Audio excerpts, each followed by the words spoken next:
Alrighty then. Another year, another championship. I hope you're well rested. Well, as much as you can be for someone who has to spend half their life in the gym anyway. Let's get to it.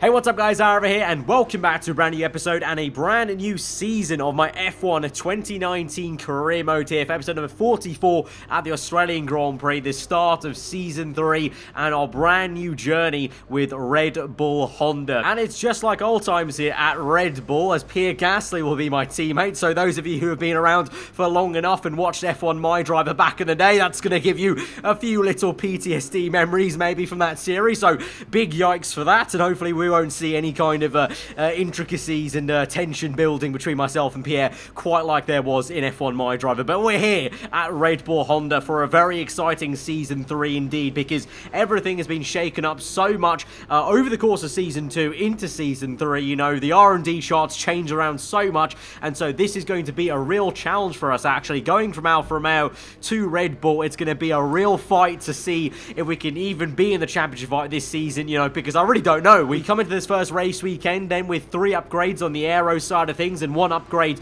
on the engine side. In terms of an R&D, we start off this season with 5,000 resource points, which is given to us by the team as a welcome package here. In terms of where we are in the pecking order then, Red Bull, the 5th best team on the grid on paper. They can see number 1 is Red Bull Toro Rosso Honda. So the sister junior Red Bull team is actually the number 1 team in Formula 1 in season 3. So kind of weird in a way. It doesn't make sense in a way. I've signed for the number 1 Red Bull team, and yet my junior counterpart team is better than us. So I guess you could say the task for us this season is to ensure that the proper Red Bull senior team get back up the order, and we actually establish ourselves once again as the number 1 team, because I'm pretty sure Christian Horner will be pretty peeved off the fact that Toro Rosso are number 1 and we're number 5. Then you've got the likes of McLaren in 2nd place, Renault in 3rd then. So Renault haven't had such a great winter period. They came from 1st place at the end of Abu Dhabi to 3rd place then. McLaren actually improved quite a fair bit over the winter period. Then you've got Williams just ahead of us, then Mercedes, Alfa Romeo, Ferrari, Racing Point,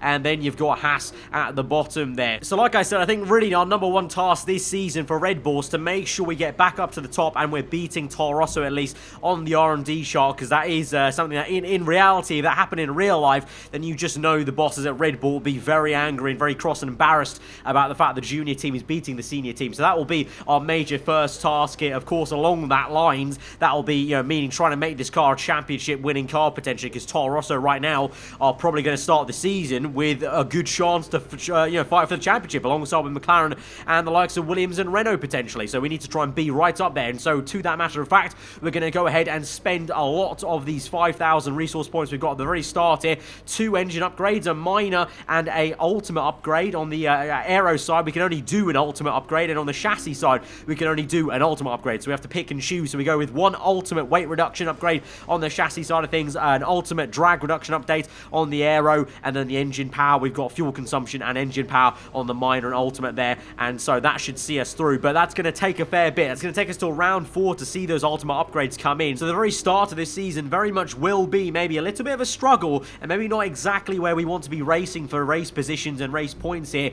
but it's going to be a bit of a long-term kind of plan for us this season, and we need to just kind of fight through the struggle and pain at the very start of this season, knowing that eventually our car will come good probably if we keep on going, and we should be able to try and match the top guys here and try and get those race wins later on into the season. Very much almost like Red Bull in real life, you've got to say as well. And of course, you're probably wondering, along with myself, who has moved teams for season 3, the driver transfers. So here we go. Sebastian Vettel has moved to Williams. He's finally jumped ship from Ferrari, and he has gone to Williams to replace Ricciardo. Ricciardo subsequently has gone the other way from Williams to replace Vettel at Ferrari. Leclerc has jumped ship from Ferrari as well and has gone to Toro Rosso. So Toro Rosso, the number 1 team on the grid, now has Devin Butler and Charles Leclerc, a very tasty driver lineup there for the number 1 team entering this season. McLaren in 2nd place stay put with Sergio Perez and Lando Norris there. Williams, like I said, obtain Vettel and lose Ricciardo, and they retain Magnussen from last year. So Williams is now Vettel and Magnussen alongside each other. Ferrari is going to be Dan Ricciardo and and George Russell. So George Russell, who the man I replaced from Red Bull, obviously,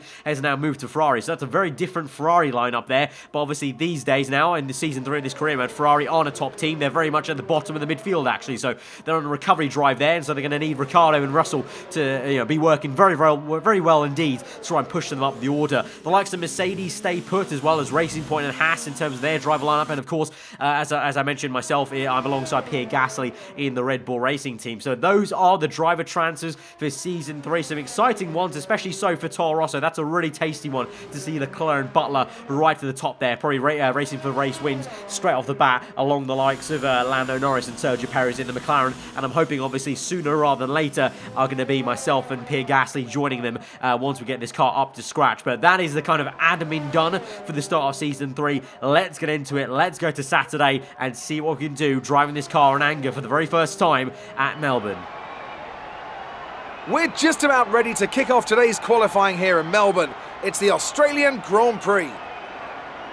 The competition is certainly heating up as we head into today's qualifying. Some impressive times showing up during the previous practice sessions. Anthony Davidson, do you think we can expect a similar level of skill to be showcased during today's qualifier? Well, I certainly hope so. The competition here is extremely tight, and I think we might see some very close times today. Remember, practice isn't just about fastest lap times though, it's about optimization, it's about ratifying your decisions. No one's going to be sweating small mistakes here and there, but in qualifying that all changes. You need to nail that perfect lap or face the consequences, and believe me, that's a lot of pressure. So here we are then on our first flying lap then ever in the Red Bull racing car here in Q1. Very overcast conditions on Saturday then, but that's at least going to alleviate some of the sun glare issues I guess you can get into turns 1 and the first sector in general. But very weird to be in the Red Bull, to be honest here. It's been so long now we've been in the Alfa Romeo racing car since the very start of this game on F1 2019 career mode. So to be in the Red Bull car seems very odd, and it felt very odd. You know, the Red Bull does drive very differently. I felt like the car was a little bit more on edge in a way, like a bit more nervous, even though the Red Bull felt like it had more grip in the corners actually, because it was a more downforce heavy car than the Alfa Romeo car. It felt way more nervous and kind of like almost the front end could snap and just not do what I wanted at any moment, and the rear end as well wasn't as kind of secure and as solid as the Alfa Romeo racing car. But I guess that's maybe a trade-off you get with having a better car essentially maybe, and just the way the Red Bull set up chassis wise compared to the Alfa, the way it was in terms of the base chassis on the R&D tree obviously is very different for the two cars. So, but yeah, I mean, just interesting things to really note really about the two cars handling differently. But we get through into Q2 then, thankfully. We actually only just made it in P14 there, Gasly in P8. So our car lacking some raw pace at the moment in the first qualifying session, and already Leclerc showing off some great pace in that Toro Rosso car. So we already have maybe a kind of yardstick to aim for in terms of trying to alleviate the embarrassment of the Red Bull being behind the Toro Rosso if Leclerc and Devon Butler are going to be straight away on the mark here in this first session. But Q2 then, I was a little bit worried about not making it through into the top 10. At the moment, halfway through Q2, both myself and Gasly outside the top 10 mark. So P11 and P12 at the moment for myself and Gasly. So we have to improve quite a fair bit. At the moment, Leclerc is top of the session once again. Verstappen is down in P10. So the Renaults aren't doing too great at the moment, actually, in this qualifying session either there. We've got, I think that's the Alfa Romeo, Kvyat right up my chuff. That was the man who replaced me at Alfa Romeo after I left from Season 2. As we go to the line then, it's a decent improvement there as the track gets faster and faster, and across the line we're thankfully up into P9, Gasly P8, so myself and Gasly very well matched, and that is where the car seems to be on outright pace there. We're so well matched there, and we just make it through into the top 10 shootout there. Both Alfa Romeos do not, Lucas Weber does, with both Mercs also making it in. So it's actually a big shock to see both Mercs into the top 10 shootout and only one of the Renaults in, and Verstappen is the one that's out in Q2. So once again showing that even though Mercedes may be down the order in terms of their raw pace, their drivers are talented enough to bring them up the order, and that's actually how close the grid is still. You know, the R&D chart may be quite spread out, but actually physically, if you look at the scaling, it's actually quite small. The grid spread is very small, and so the fineness of margins can make a big difference here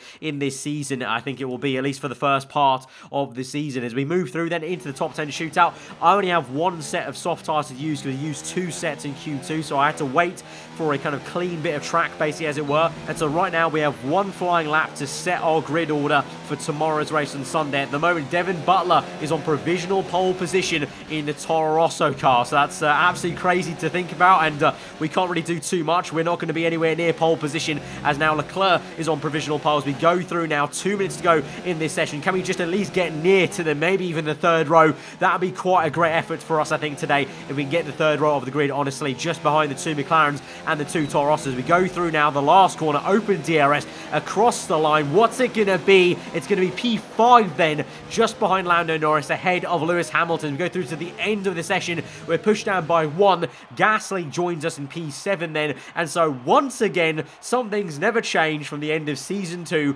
I'm on the same row as Lewis Hamilton for an F1 race once again, but it's a 1-2 for Toro Rosso, then a 3-4 for McLaren. Surprised to see no Williams, actually. Didn't mention that. No Williams in the top 10, despite them being better than me on the R&D chart there, so that was another shock, to be honest. But we know for sure at the very sharp end, it's going to be Toro Rosso v McLaren, it looks like there. Can we try and get Hamilton in the race start? And how are things going to be between myself and Pierre Gasly? A lot of questions to answer, a lot of intrigue, a lot of mystery for the start of Season 3. Let's go to the grids for Sunday. They say that even a second is an eternity in Formula One, so going 4 winter months with no racing at all has seemed a very long time indeed. We're back though in Melbourne, home of the Australian Grand Prix since 1996. The Melbourne circuit is certainly one that needs to be taken seriously. Its combination of slippery surfaces and difficult corners make it a tricky track when it comes to overtakes. Drivers find it hard to pass and will need to take full advantage of those DRS zones if they want to have any hope of breaking through.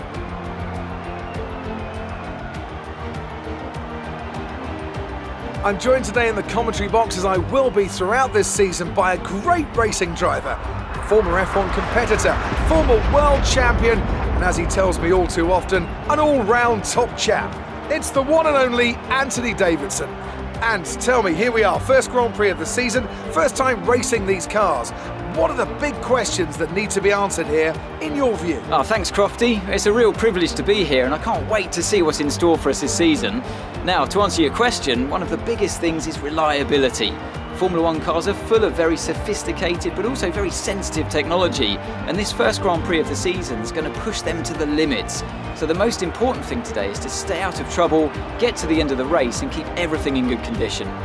Let's run you through the driver grid order for today's exciting race. Charles Leclerc lines up on pole position, edging out Devin Butler, who'll start from P2. Looking down the rest of the grid, we have Perez, Norris, Lewis Hamilton, the engineer, Gasly, Bottas, Ricciardo, and Lucas Faber, Fiat, Raikkonen, Sebastian Vettel, and Verstappen, Magnussen, Hülkenberg, George Russell, and Lance Stroll, Grosjean, and Antonio Giovinazzi starts from the back of the grid.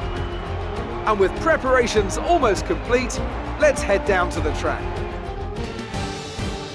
Right, so here we are on a starting grid for the very first time in the cockpit of our Red Bull car for Season 3. Race strategy today will be a one-stop either way, either from soft to medium or soft to hard.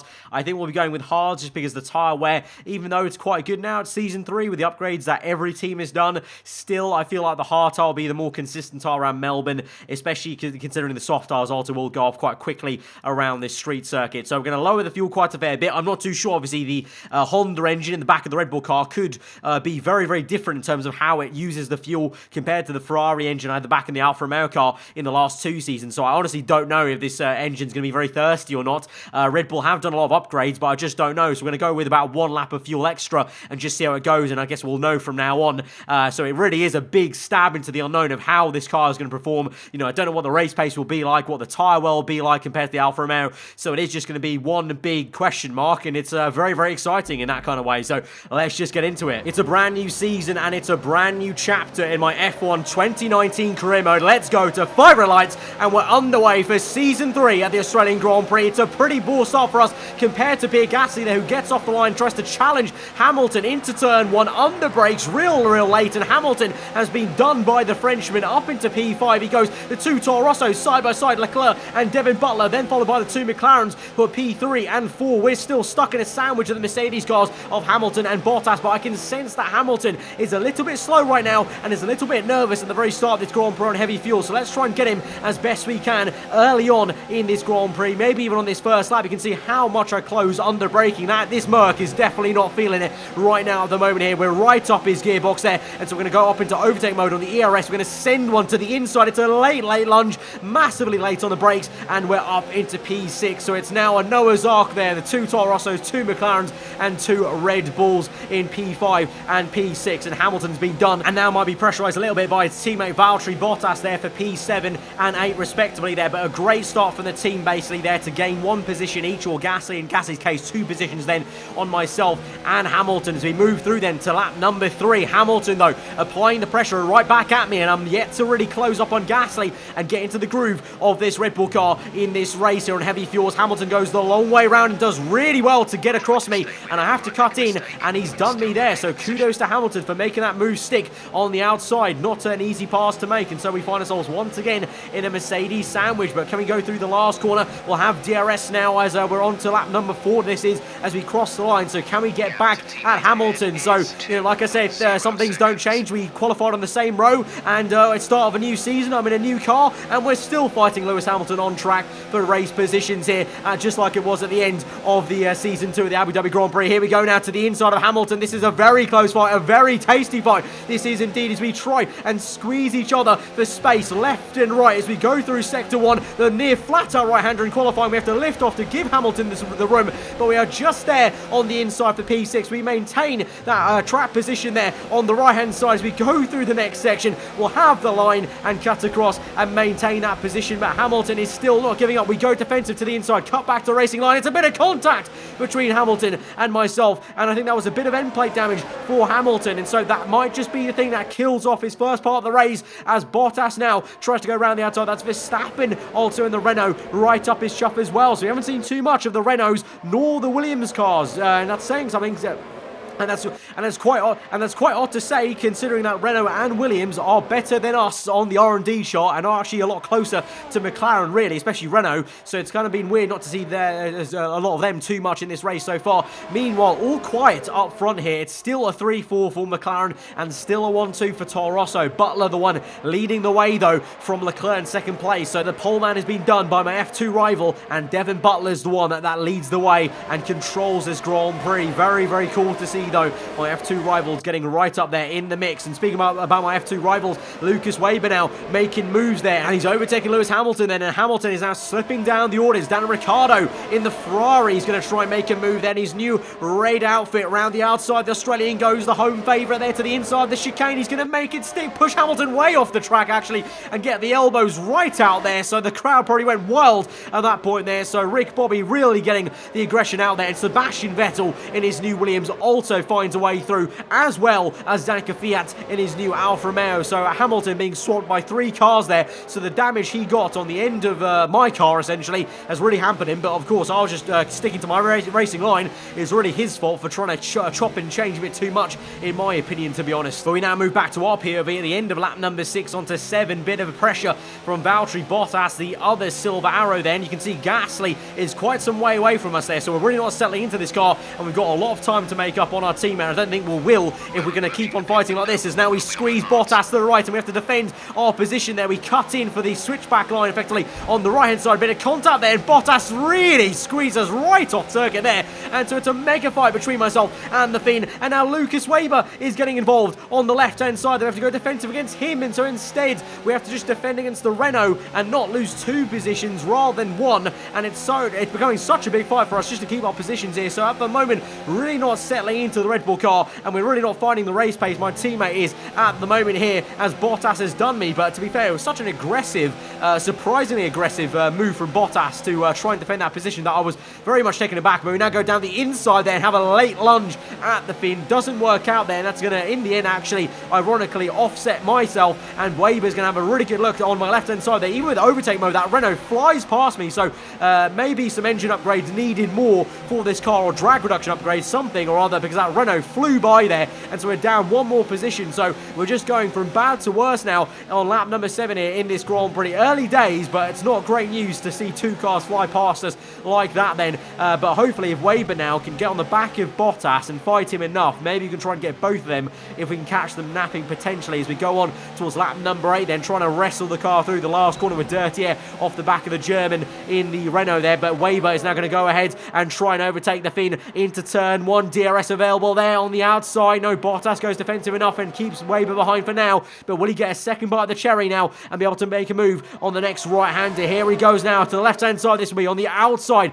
of the right-hander. He will turn to the inside, of course, for the next left. And so he will get that done on the outside to the inside for the next. And he's got it done up into P6. Bottas down to P7 as we're still sat here in P8 watching Bottas go on. But as we go through the next right-hander, I feel like I have the pace to overtake the Mercedes. Just about where I can make the move. On paper, Weber obviously should be faster than myself and the Mercs. That's fair enough, but I think we could be able to get Valtteri. But into the next right-hander, it's a massive lock-up from Bottas there. Yellow flags, and for some reason, Bottas just got so flustered and locked up quite so much so, and I was so right up his gearbox, I had to take evasive action there and make a huge dive bomb and nearly break my front wing on his side pod. And so that lost us a lot of time and all the momentum I was building up there on trying to make a pass there. So that's very unfortunate. It might just be our last bit of action before the pit stops. Meanwhile, though, action up front there as Leclerc tries to go around the outside. He does go around the outside and gets the move done to the inside there for the race lead. This will be between the 2 Toro Rossos fighting. It's still going to be Butler, though, coming back. It's a great wheel-to-wheel battle for the race lead between the 2 Toro Rossos. The McLaren of Sergio Perez not too far behind as well. There's still toe-to-toe Leclerc and Butler, and so this is why I thought it would be a great transfer for Leclerc to go to Toro Rosso here. Both very aggressive drivers, Butler and Leclerc, and Butler for now maintains that race lead. Leclerc has to stay put in second place for now and just fend off that McLaren in third place there, but wonderful racing for the race lead there. But we move on to lap number 10, and I'm donezo in this town. I need to come in. The tyres are absolutely kaput on this first set, and we're now going to come in for a set of hard tyres there. So a very frustrating first stint. You know, it was a positive start, but then being overtaken by Bottas, fighting a bit too much, then Weber coming through and overtaking us very easily and being swamped by them. And then we had that very awkward issue with Bottas holding us up there. It was a really, not a great ideal way to end off that first stint. So I'm hoping we have more pace on the hard tyres, but at the moment definitely have a lot more. But at the moment, I can safely say, definitely got a lot of homework to do trying to get to grips with this Red Bull car compared to my teammate Gasly. But as we come out now in P11, we had a bit of a slow pit stop there as we got held up in the pit lane by Vettel, and I think that was Raikkonen in the Alfa Romeo car. So my old teammate not doing me any favours there in the pit lane there. But we have some clean air to try and do some things in this Grand Prix. But as we move on then, talking about the pit lane, we've got Leclerc exiting the pit lane there. He's coming one lap later than his teammate Butler, so trying to make the overcut work here out Melbourne. It might just work out for him into turn 1. There he goes, and he's made it work, and there's a bit of contact, and it's carbon fibre that's flown off the front wing of Devin Butler there. So controversy from the 2 Toro Rossos making some contact there, but Leclerc has successfully overcut and jumped Butler in the pit stops there. So Leclerc will lead the way, even though right now on track I think he's second place as the Merc of Bottas yet to pit there. But Leclerc has jumped Butler, and now Butler has front wing damage after a bit of contact into turn 1 there. So a bit of a rash kind of move there from Butler to be so aggressive into turn 1, and so he's basically hurt his own Grand Prix, and he's basically going to struggle to really even make the top 4, I would say, really. As you can see there, Sergio Perez straight away gets him on that same lap there, so it'll be effectively Leclerc leading the way from Sergio Perez, Butler, and then you've got these guys chasing down behind, so it's going to be only a matter of time before they catch up to Butler, unless Butler makes a pit stop to fix that front wing. And so for us, we continue on and try to chase after the Renault of Lucas Weber. Bottas yet to make a pit stop yet. Now he does on towards lap 13. He makes that pit stop, and he's going to remain ahead of us there. So just showing that Bottas did have a lot of pace in the tank, unfortunately for me. And so we're in P8 still, chasing after Bottas with a bit of a gap to go, to be fair. So it's going to be a bit of maybe a tough second half of this Grand Prix, and maybe just a tough result at the end of the day, as now we watch on Lando Norris overtaking Butler around the outside for P3. This will be for the McLaren there. So it's a McLaren 2-3 at the moment. So a pretty damn decent Grand Prix this has turned into for the McLaren boys, and Leclerc now doing a job of controlling this Grand Prix out in front in that new Toro Rosso of his. But now moving on to a fight behind us, actually, this is for P9 and P10. It's Max Verstappen v Sebastian Vettel in the Williams car, and Verstappen down the inside, and he gets Vettel there. So very odd sight, though, compared to what was happening in Season 2. I really thought the two Renaults would be the dominant force in Season 3, but alas, they're really not. And it's this man who is in the driving seat. Through the last corner, though, there's going to be a bit of agony, as there's going to be an engine failure for Leclerc from the race lead. That Toro Rosso goes up in smokes, and so it's going to be Sergio Perez that inherits the race lead from McLaren. It's going to be a 1-2 for McLaren right now, and it's going to be Leclerc's race over and done with in his first race in his new team for Toro Rosso, and so that's going to be a big inquiry for the Toro Rosso lads and Honda as in general, because they've gone from now a 1-2 to effectively wherever Butler's going to finish is where they're going to have the most points here. So it's actually going to turn around for us as a Red Bull team, beating Toro Rosso, and Toro Rosso's day has just gone from bad to worse there as Leclerc is out of this Grand Prix. It's only going to be a matter of time before Gasly overtakes Butler, and even I might have a chance to overtake Butler, and so both Red Bulls should be beating the Toro Rossos now today. So like I said, it was our objective to beat the Toro Rossos, get back up into the #1 Red Bull spot, and I think that might just happen this first race, just out of pure luck to be fair. But before we get ahead of ourselves, Verstappen right now, lap 21, is going to make an attacking move on us. He's had some great pace in this second half of the Grand Prix. Down the inside he goes, makes a bit of contact with us twice, that is, as we go side by side with him through turns 1 and the exit as we go towards turn 2 now, going defensive to the inside, but Verstappen gets the elbows out and makes sure he's the one on the inside. But that doesn't matter, we're on the inside for the next left-hander, and so we're in a better place to try and squeeze him out and retain that P7. Bit of a snap of oversteer though as we try and jockey the car and keep it in a straight line as the tyre wear kicks in for both of us here. Even on the hard tyres, the tyre wear is kicking in, but Verstappen on mediums, surely his tyre wear will kick in sooner than mine, and we should be okay. But for now, lap 23 continues to pressurise us here. Through the last few corners, we're so slidey on the rear end, and this is what I was talking about in qualifying, the Red Bull being so on edge, and on the tyre wear, it's just such a harder car to control than the Alfa Romeo, I feel, from Season 2. As now here he comes once again, the Dutchman to the inside. We squeeze him again to the inside, just like we did with Bottas earlier on the Grand Prix though. We go for this switchback move to the outside on the exit there. Verstappen now again, like Bottas, squeeze us quite harshly onto the grass nearly there, and Verstappen does have that done with DRS. We try and make a move to the outside, we nearly hit his rear tyre, and in the end Verstappen has got that position done, and so I just have to accept that. But onto lap 25, 4 laps go in this Grand Prix, both of us are catching Devon Butler, that Toro Rosso with a broken front wing. So whilst Verstappen overtakes the Toro Rosso, maybe I have a chance to overtake both of them. That's a long shot. But saying that though, those two nearly side by side into turn 1. Verstappen just about gets that, but Butler's going to have a better exit off turn 1. Although he has a broken front wing, that engine power is not too bad in the Toro Rosso, not too shabby. So he goes round the outside and tries to re-overtake Verstappen there. We're stuck on the inside. We go for the move there. He's got a broken front wing. He's not going to be good in the corners, so we have to force our way through and get up into P7 there. But I had to make some contact with Butler. Had to be done though, because he was going to be so slow in these next few corners there. So obviously with that major controversial issue at the Brazilian Grand Prix at the end of last season, myself and Butler, so tried to push past that, just try and nip through there down the inside, but he didn't make it as easy as I thought he would do. But obviously he's in a faster car, and he should theoretically have the pace if not for that broken wing, so I can see why he probably was a bit more aggressive. But here we go now on lap 27, trying to make a move on Verstappen around the outside there, gone too deep though, massive lock up on the front right tyre. Verstappen gets it back down to the inside and maintains that P6 position there, so couldn't quite do it on lap 27. But here we go now on towards the last lap of the Grand Prix. Learned from my lesson on lap 27. We're not going to go around the outside this time. We're going to try and set up a move to the inside now, because the outside, you know, it's quite inviting, but you saw what happened there. I went way too eager and way too late on the brakes, nearly went completely off circuit. So this time we'll go to the inside and try and squeeze out Verstappen as we go through that next right-hander into the left to the end of sector 1. So here we go now. DRS again will pop open on this second straight off turn 1 into turn 2. We're going to go to the inside then, and Verstappen is going to be pressurised into a mistake. It's a big lock-up from the Dutchman, and we're down the inside up into P6. Oversteer for good measure as the tyres start to go off a little bit on the last lap of the GP, but we've got the move done on the Dutchman, and so I didn't think it was going to be possible really a few laps ago, but we got it done up into P6. The tyre wear's finally kicked in for Verstappen. Meanwhile though, here comes through Sergio Perez in the McLaren to win the Australian Grand Prix. It's a 1-2 for McLaren. Who would have thought it after a dominant display from Toro Rosso in qualifying? But yep, it's a 1-2 for McLaren then at the Australian Grand Prix. Third place will be Lucas Weber, but we come home in P6 here behind Valtteri Bottas there. It's been a pretty okay Grand Prix, quite frustrating in some ways because obviously Gasly's shown so much good pace here, and so we have a lot of homework to do to try and get on top of this Red Bull car, but at least we got Verstappen. It was a real close fight with us at the end of this Grand Prix, the last 9 laps here, and very, very happy to get him right at the end here as we cross the line for P6. Good job, you did really well. Super driving.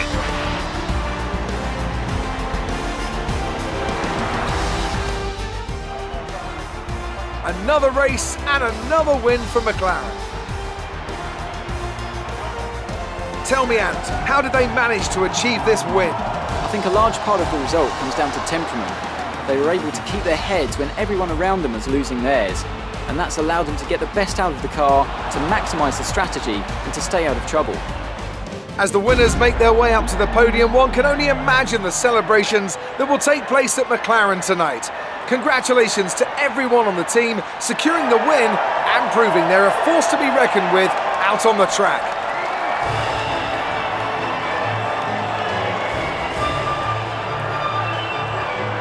So there we have it, the race results that I didn't think was going to be the case at the very start of this Grand Prix. Then no Toro Rossos on the podium, 2 McLarens on the 2 top steps there, and it's a P4 for Gasly, P6 for myself. So overall, it's a good race for the team to beat the Toro Rosso gang in a race where I thought they weren't going to. Of course, like I said, that's our goal for this season, I think, first and foremost, is to make sure that we get Red Bull back to kind of better ways and at least ahead of Toro Rosso. But obviously, both Toro Rossos got very unlucky. Butler with a damage to his front wing and Leclerc with a DNF, so I'm sure they'll come back stronger than ever in the second race there. But overall, a very good first race for us, and obviously that was a classic first race of the season. You know, DNFs, damage to other cars, you know, racing action just didn't think was going to be possible racing. It was a big stab into the unknown, and we've come out with an okay result, I guess, and a foundation, I guess. We definitely have, like I said, a lot of homework to do to make sure we're a little bit better in the races, because it definitely was losing a lot of pace to Gasly basically throughout the entire Grand Prix. At no stage was I faster than Gasly in that race, so I have a lot of work to do there. But after that race then, from those R&D points we get, we're going to go ahead and purchase a durability upgrade for the MGUK, because that's one of the things that Red Bull has not purchased actually so far, and it's definitely one of the things that I am really bad at in terms of the MGUK wearing out. And basically also, there was no other kind of major performance upgrades I could go for, so I thought I may as well go for a durability one and try and save myself a grid penalty maybe later on in this season. But that's been a very tasty first episode for Season 3 of this F1 2019 career mode. Guys, if you did enjoy it, be sure to smash that like button. Let me know what you thought in the comments below. If you are new around here, subscribe for weekly Fall On content. I've been aarava. Hope you enjoyed today. I'll see you guys next time. Goodbye.